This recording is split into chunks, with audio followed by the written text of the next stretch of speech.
Good morning students, जय हिंद। मैं Vipin sir और जीव का केमिस्ट्री क्लासेस में आपका स्वागत है। हेलो स्टूडेंट्स, आप पढ़ रहे हैं chemistry optional question and answers. आपके लिए विभिन्न प्रतियोगी परीक्षाओं में पूछे गए प्रश्नों को लेकर आए हैं। विभिन्न प्रतियोगी परीक्षाओं जैसे एसएससी, नीट, टीजीटी, पीजीटी, ठीक है ना, आईएएस, पीसीएस, जनरल साइंस के अंतर्गत जो पूछे गए क्वेश्चंस हैं वो आपके लिए ढूंढ कर लाए हैं। छाटे हुए क्वेश्चंस होते हैं, ठीक है ना। तो आप लोग अपनी बेस्ट तैयारी के लिए बने रहें हमारे यूट्यूब चैनल जीव का केमिस्ट्री क्लासेस पर। और अगर आप नए हैं, पीछे की वीडियो नहीं देखे हैं, तो बेल आइकन को प्रेस करके प्लेलिस्ट पर जाकर के हमारे सारे वीडियो आप देख सकते हैं, ठीक है ना। कंटिन्यू। तो चलिए आज शुरू करते हैं आज का ये वीडियो। तो हमारे जो है 140 क्वेश्चन हो चुके थे, है ना, 140 क्वेश्चन हो चुके हैं।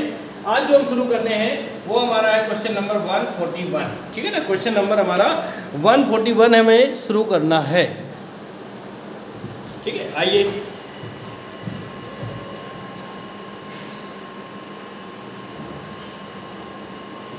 ठीक, क्वेश्चन नंबर 141 हमें शुरू करना है। तो इसमें देखिएगा क्वेश्चन नंबर 141 क्या है। C6H14 के समावयवियों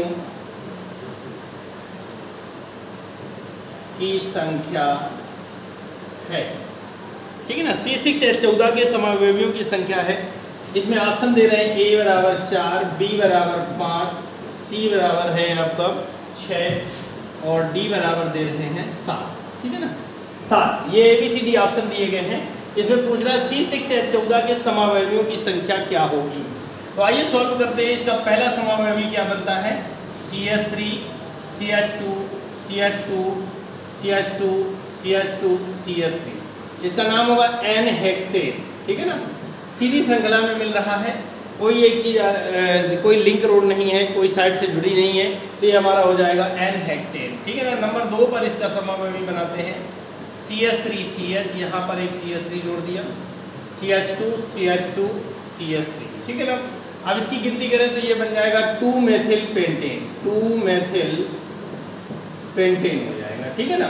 तीसरा समावयवी क्या बनता है, CH3, CH, C, CH3, CH3, CH2, CH3। अब इसका नाम क्या हो जाएगा, 2,2 डाईमेथिल ब्यूटेन, ठीक है ना, ये बन जाएगा।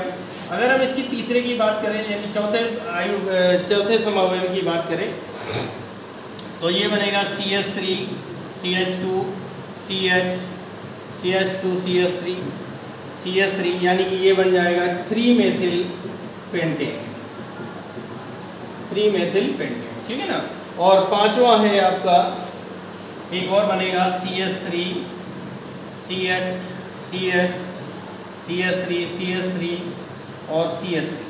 अब ये बन जाएगा 2,3 डाईमेथिल ब्यूटेन, ठीक है ना। तो C6H14 के 5 समावयवी समूह है, तो यहाँ पर आपका ऑप्शन जो है वो B ऑप्शन सही हो जाएगा, ठीक है ना, B ऑप्शन सही हो जाएगा। अब चलते हैं क्वेश्चन नंबर 142, ठीक है, 142।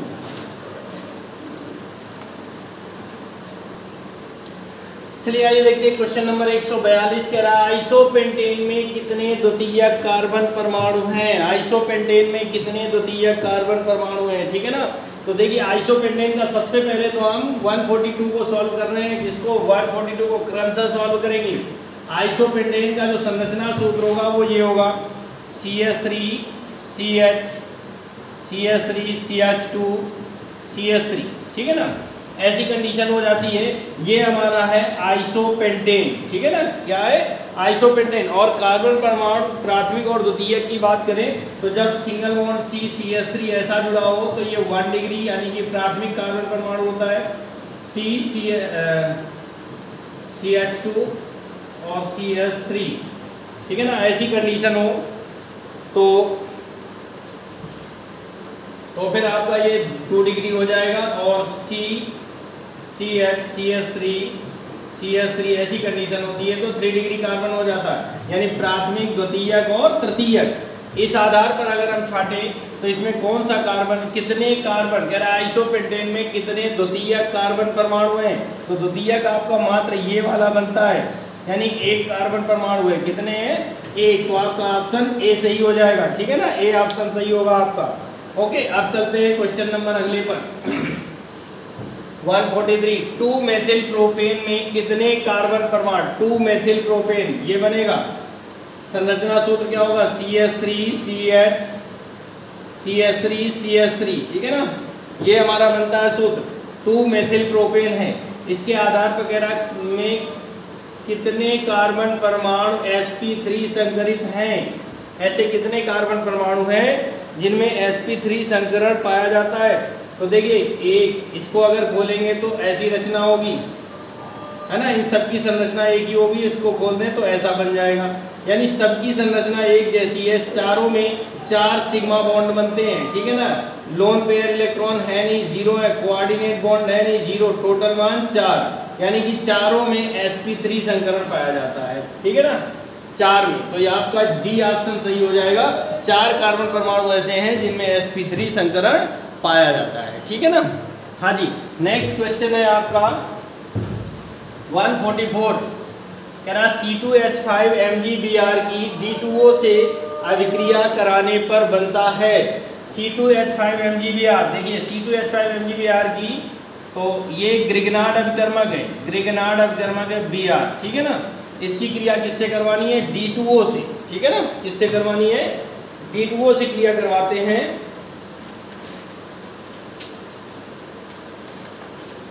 तो ठीक है ना, D2O से अभिक्रिया करवाते हैं तो क्या बनता है ये आपको बताना है। ये बनेगा C2H5D प्लस C2H5 और एक D आ गया प्लस जो है MgOD और यहाँ पर बन जाएगा Br, ये प्राप्त होता है, यानी ड्यूटीरोमेथेन, ड्यूटीरोएथेन। तो आपका ऑप्शन सी सही हो जाएगा, ठीक है ना, सी सही हो जाएगा 143 का। अब अगर हम चले 145 पर, इस पर 145 पर चलते हैं, क्वेश्चन नंबर 145। तो इसमें देखिएगा, कह रहा मेथेन बनाने में कौन सा कार्बाइड प्रयुक्त होता है? मेथेन बनाने में ये एल्यूमिनियम कार्बाइड प्रयुक्त होता है। अभिक्रिया देख लें, Al4C3 प्लस, ठीक है ना, Al4C3, और इसका करवा देते हैं हम मेथेन बनाने में कौन सा कार्बाइड प्रयुक्त होता है। तो अगर हम इसका जल अपघटन करवा देते हैं तो ये बना देता है 3CH4, क्यों? कार्बन के 3 है, प्लस 4AlOH का होल थ्राइस, ठीक है ना। तो ऑक्सीजन आपकी 4 या 12 हो गई, तो यहाँ पर 12H2O जोड़ देंगे। इस आधार पर आपका सी ऑप्शन 145 का सी ऑप्शन सही हो जाता है, ठीक है ना। आप चलते हैं 146 पर। ये क्वेश्चन नंबर 146 पर चलते हैं, 146 नंबर पर है ना, क्वेश्चन नंबर 146 है हमारा। कह रहा एसीटोन का प्रोपेन में अपचयन निम्न में से किस अपचायक द्वारा होता है? यानी एसीटोन को प्रोपेन में अपचयित करना है, ठीक है ना, एसीटोन को प्रोपेन में अपचयित करना है, तो इसके लिए कौन से अपचायक का प्रयोग किया जाता है ये आपको बताना है, ठीक है ना, कौन से अपचायक का प्रयोग होता है। तो यहाँ पर जो है ZnHgHCl है ना, ऑप्शन बी सही है आपका। इस अपचायक का प्रयोग करेंगे तो एसीटोन का अपचयन प्रोपेन में हो जाएगा, ठीक है ना, एसीटोन का अपचयन प्रोपेन में हो जाएगा। नेक्स्ट क्वेश्चन है 147, कह रहा है एसिटिक अम्ल के सोडियम लवण को, एसिटिक अम्ल के सोडियम लवण को सोडा लाइम के साथ गर्म करने पर, एसिटिक अम्ल के सोडियम लवण को, ठीक है ना, हाँ, एसिटिक अम्ल के सोडियम लवण को सोडा लाइम के साथ गर्म करने पर, ठीक, क्या बनता है? चलिए 147 देखते हैं। एसिटिक अम्ल का सोडियम लवण यानी कि CH3COO मान लीजिए Na ले लिया, ठीक है ना, क्या ले लिया? CH3COO Na, ये एसिटिक अम्ल का सोडियम लवण है, ठीक है ना, प्लस इसकी सोडा लाइम NaOH और एरो मार्क के ऊपर लिखेंगे CO।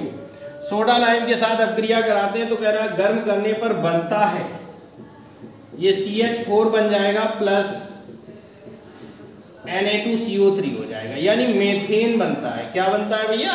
मेथेन बनता है। तो इस आधार पर आपका ऑप्शन डी हो जाएगा, नहीं, डी ऑप्शन हो जाएगा। 148 की बात करें, पोटेशियम एसीटेट, ठीक है। पहला 147 समझ में आ गया। अब हम चलते हैं 148 पर, ठीक है ना। किस पे चलते हैं? 148 पोटेशियम एसीटेट के सांद्र विलयन का वैद्युत अपघटन कराने पर, पोटेशियम एसीटेट के सांद्र विलयन का वैद्युत अपघटन कराने पर बनता है। तो पोटेशियम एसीटेट CH3COO और CH3COO, यानी पोटेशियम एसीटेट के 2 मॉलिक्यूल्स ले लिए। कितने लिए हमने? 2 मॉलिक्यूल्स लेते हैं और इसका करवाना क्या है? वैद्युत अपघटन करवाना है, ठीक है ना। पोटेशियम एसीटेट के 2 मॉलिक्यूल्स लेते हैं और इसका हम करवाते हैं वैद्युत, यानी विद्युत अपघटन, ठीक है ना। क्या करवाते हैं? विद्युत अपघटन करवाते हैं। तो ये क्या बनता है? देखिए, ये दोनों मिलकर के CH3 सिंगल बॉन्ड CH3, या फिर हम इनको लिख सकते हैं C2H6, है ना। ये दोनों जुड़ जाएंगे, एथेन बना। और ये जो COO है ये 2CO2 के रूप में निकल जाएगा, प्लस 2CO2, ठीक है ना। और प्लस आपका बन जाएगा 2K आयन, यानी पोटेशियम के दोनों अलग हो जाएंगे। अब अगर इसका हम यहाँ पर जल अपघटन करवा देते हैं, क्या करवा दें? जल अपघटन करवा दें, यानी कि HOH ले दें, तो ये बना देता है 2KOH, ठीक है ना। क्या बना देता है? 2KOH। लेकिन ऑप्शन में कह रहा है कि क्या बनेंगे, तो ऑप्शन में हमारे 2 उत्पाद बन रहे हैं, एक एथेन और CO2। इस आधार पर हमारा ऑप्शन डी सही हो जाएगा, ठीक है ना। कौन सा सही होगा? डी ऑप्शन हमारा सही हो जाएगा। चलिए 149 देखते हैं, ठीक है ना। 148 तक समझ में आ गया होगा। 149 देखते हैं। मेथिल मैग्नीशियम आयोडाइड की, मेथिल मैग्नीशियम यानी कि CH3MgI, ये मेथिल मैग्नीशियम आयोडाइड की ईथर की उपस्थिति में, ठीक है ना, ईथर की उपस्थिति में, अब ईथर की उपस्थिति दे रहे हैं और C2H5OH से क्रिया करवा रहे हैं। यहां पर ले लेते हैं क्या? ईथर, ईथर की उपस्थिति में C2H5OH से क्रिया कराने पर बनता है। तो ये वाला हाइड्रोजन इससे जुड़ जाएगा और ये बना देगा CH4, ठीक है ना। क्या बना देगा? CH4 बना देगा, प्लस MgOC2H5 और I, ये बनेगा। यानी मुख्य उत्पाद के रूप में हमारा क्या प्राप्त होता है? मेथेन प्राप्त होता है। इस आधार पर हमारा ऑप्शन सी ऑप्शन सही हो जाएगा, ठीक है ना। थर्ड ऑप्शन सही हो जाएगा। अब हम चलते हैं इसके आगे क्वेश्चन नंबर 150 पर, ठीक है ना। 150 पर देखिए, क्वेश्चन नंबर हमारा है 150, क्वेश्चन नंबर है 150। कह रहा है मेथिल आयोडाइड, मेथिल आयोडाइड की ईथर विलयन में, मेथिल आयोडाइड की ईथर विलयन में, ठीक है ना, ईथर विलयन में सोडियम दाब से, सोडियम धातु से क्रिया कराने पर बनता है, ठीक है ना। मेथिल आयोडाइड की ईथर विलयन में सोडियम धातु के साथ क्रिया कराने पर बनता है। ऑप्शन है आपका CH4, पहला ऑप्शन दे रहे हैं CH4, दूसरा बी ऑप्शन है C2H6, सी ऑप्शन है आपका C2H5ONA, C2H5ONA प्लस, नहीं, डी ऑप्शन है CH3OC2H5, CH3OC2H5, ठीक है ना। ये आपके ऑप्शन दिए गए हैं। मेथिल आयोडाइड की ईथर विलयन में सोडियम धातु से क्रिया कराने पर, अब मेथिल आयोडाइड जो है, मेथिल आयोडाइड के लिए क्या लेते हैं? CH3I, ठीक है ना। क्या ले लेते हैं भैया?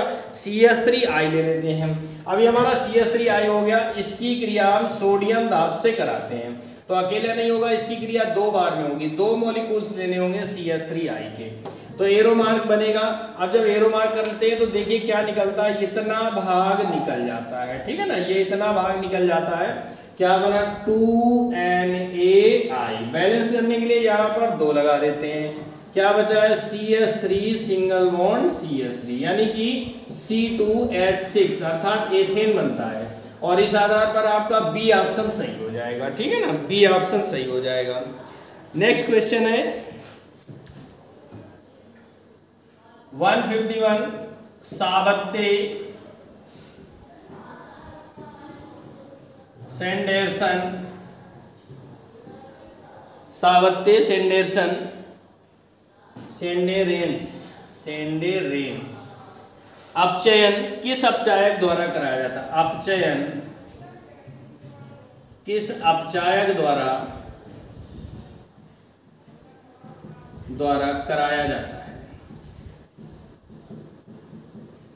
सावत्ते सेंडेरेंस अपचयन किस अपचायक द्वारा कराया जाता है? आपके पास ऑप्शन है H2Ni, H2/Ni, बी ऑप्शन है C2H5OH, ZnCu C2H5OH, C option है आपका HIP और डी ऑप्शन है आपका LiAlH4। ठीक है ना, ये ऑप्शन है। तो आपको बताना है सावत्ते सेंडेरेंस किस अपचयन द्वारा कराया जाता है। ठीक है ना, सेंडेरेंस अपचयन किस अपचायक द्वारा कराया जाता है। तो इसका आंसर क्या हो सकता है? इसका आंसर है अपचयन जो है ए, यानी H2 और Ni की उपस्थिति में करवाते हैं। अब हमारा क्वेश्चन है 152, 152 पर चलते हैं। 152 है हमारा, मार्स गैस है, मार्स गैस कौन सी होती है? किसे मार्स गैस के नाम से जाना जाता है? किसे मार्स गैस के नाम से जाना जाता है? तो आपका जो आंसर होगा वो ये ऑप्शन है H2SbCO, carbon monoxide. C option है CH4 यानी मेथेन और डी ऑप्शन है आपका एथेन C2H6। इन चारों में से आपको चुनना है कि मार्स गैस को किस गैस को मार्स गैस के नाम से जाना जाता है। और आपकी बहुत जानी मानी गैस है, तो आपका जो आंसर है वो सी ऑप्शन, मेथेन को मार्स गैस के नाम से जाना जाता है। ठीक है ना। क्वेश्चन अगला चलते हैं, 153 पर चलते हैं, 153 नंबर क्वेश्चन पर चलते हैं। 153 है हमारा, कोयले की खानों में विस्फोट का कारण है। ठीक है ना, कोयले की खानों में विस्फोट का कारण है। क्या कारण हो सकता है कोयले की खानों में विस्फोट हो जाता है? ठीक है ना, आपको बताना है। ऑप्शन है H2 प्लस वायु, पहला ऑप्शन है H2 प्लस वायु, दूसरा ऑप्शन है CO प्लस वायु, सी ऑप्शन है आपका C2H6 प्लस वायु और डी ऑप्शन है CH4 प्लस वायु। ये कोयले की खानों में नहीं, गहराई पे जाकर के खुदाई करके तब कोयला प्राप्त होता है, वहाँ पर लेबर काम करती रहती है और उसमें कभी कभार विस्फोट हो जाता है। तो उसका क्या कारण है? ऐसी कौन सी गैस उसमें पाई जाती है? तो देखिए वायु तो सारे ऑप्शंस में, क्योंकि बिना ऑक्सीजन के कोई चीज़ जलती नहीं है, है ना। तो कौन सी गैस है जिसकी वजह से विस्फोट हो जाता है? विस्फोट का कारण क्या है? ठीक है, तो इस आधार पर आपका जो है ये डी ऑप्शन सही है। मेथेन गैस जो होती है वो विस्फोट का कारण बनती है। 154 पर चलते हैं, 154 नंबर क्वेश्चन नंबर 154। एस्कॉर्बिक अम्ल है, एस्कॉर्बिक अम्ल है, आपको बताना है एस्कॉर्बिक अम्ल है कौन सा है, क्या होता है एस्कॉर्बिक अम्ल। आपके ऑप्शन है एंजाइम है, बी ऑप्शन है प्रोटीन है, सी ऑप्शन है आपका हार्मोन्स है और डी ऑप्शन है आपका विटामिन है। ठीक है ना, विटामिन। तो आपको बताना है एस्कॉर्बिक अम्ल है, क्या है एस्कॉर्बिक अम्ल आपका, यानी एंजाइम्स है, प्रोटीन है, हार्मोन्स है या फिर विटामिन है, ये आपको बताना है। जल्दी से बताइए फटाफट, है ना, कौन सा हार्मोन्स है, एंजाइम्स है, कौन सा विटामिन है। तो एस्कॉर्बिक अम्ल जो होता है वो विटामिन सी होता है। कौन सा होता है? विटामिन होता है, और ये किस विटामिन का नाम है? विटामिन सी का रासायनिक नाम, केमिकल नेम होता है एस्कॉर्बिक आम्ल। ठीक है ना। अब हम चलते हैं 155 पर।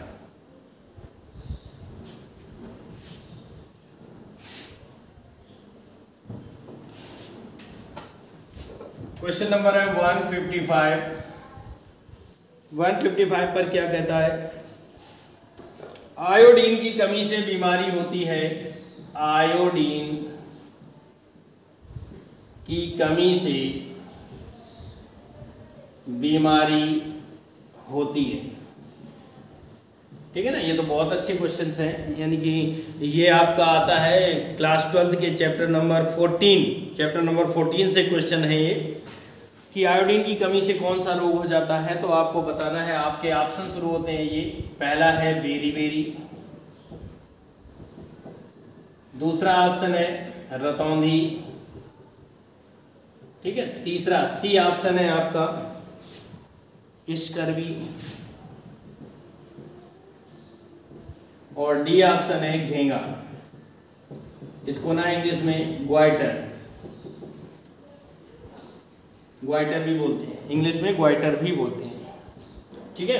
तो आयोडीन की कमी से कौन सी बीमारी होती है? देखिए, आयोडीन की हमारी बॉडी में पूरी लाइफ में 1 चम्मच की आवश्यकता होती है हमारी पूरी बॉडी, और पर डे हमें सुई की नोक के बराबर चाहिए। ठीक है ना। सुई की नोक के बराबर चाहिए, जो हमें नमक से प्राप्त होती रहती है। हमारे गले में पाई जाती है थायराइड ग्रंथि। कौन सी होती है? यहाँ पर थायराइड ग्रंथि होती है। जब इसको आयोडीन की कमी हो जाती है तो ये अपने आकार में वृद्धि करने लगती है, ग्रोथ करती है, और जब ग्रोथ करती है तो क्या होगा? आकार बड़ा हो जाएगा, गला हमारा यहाँ तक लटक सकता है। ठीक है ना। इसे हम ग्वाइटर या घेंगा रोग कहते हैं। ठीक है। तो आयोडीन की कमी से हमारा घेंगा रोग हो जाता है। ठीक है। ऑप्शन डी सही है आपका। 156 पर चलते हैं। 156 नंबर, क्वेश्चन नंबर 156 है, भोजन में विटामिन का स्रोत, भोजन में विटामिन का स्रोत निम्न में से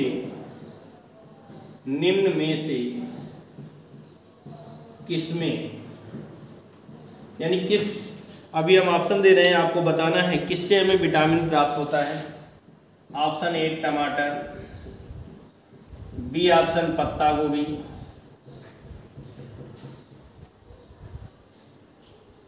सी ऑप्शन है घी,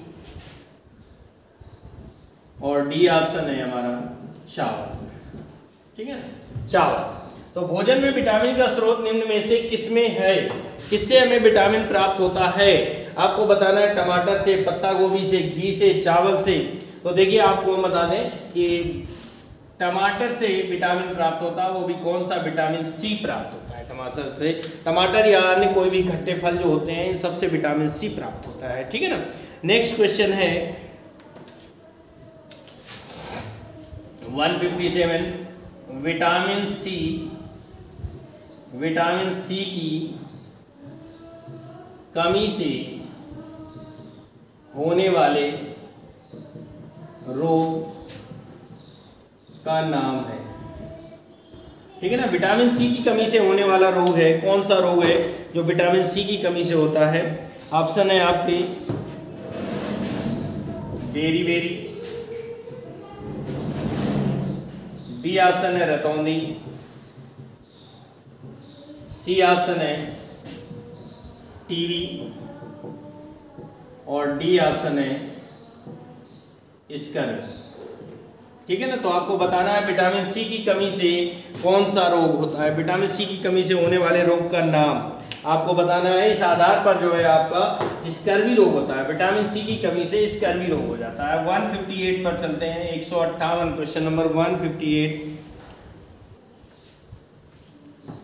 विटामिन ए की, ये आपका क्लास 12 के चैप्टर नंबर 4 है। विटामिन ए की कमी से कौन सा रोग होता है? विटामिन ए की कमी से कौन सा रोग होता है? ठीक है ना। आपको बताना है विटामिन ए की कमी से कौन सा रोग होता है। ऑप्शन है स्कर्वी, बी ऑप्शन है बेरी, सी ऑप्शन है रतौंधी, और डी ऑप्शन है आपका अरक्तता। अरक्तता माने खून की कमी, अरक्तता का मतलब होता है खून की कमी हो जाती है, ठीक है ना। तो विटामिन ए की कमी से होने वाला रोग कौन सा रोग है इनमें से जो विटामिन ए की कमी से होता है? आप देखिए विटामिन सी से स्कर्वी हो जाता है ना। तो यहाँ पर जो है रतौंधी सही है, रतौंधी सही है, ठीक है ना। 159 पर चलते हैं, 159 नंबर 159 क्वेश्चन है आपका। कैल्सीफेरॉल कहलाता है, कैल्सीफेरॉल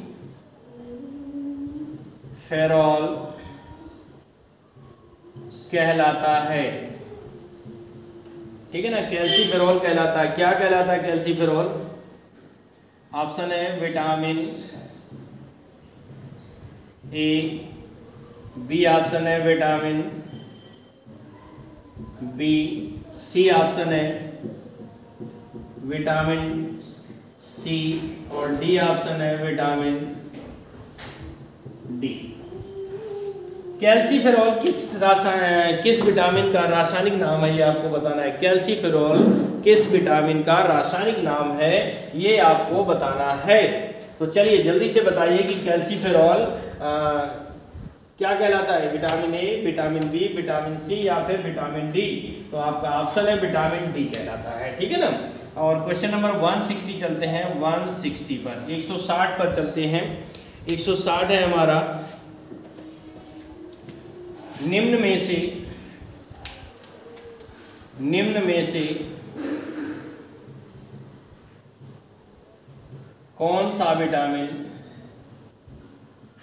निम्न में से कौन सा विटामिन स्कर्वी रोग के लिए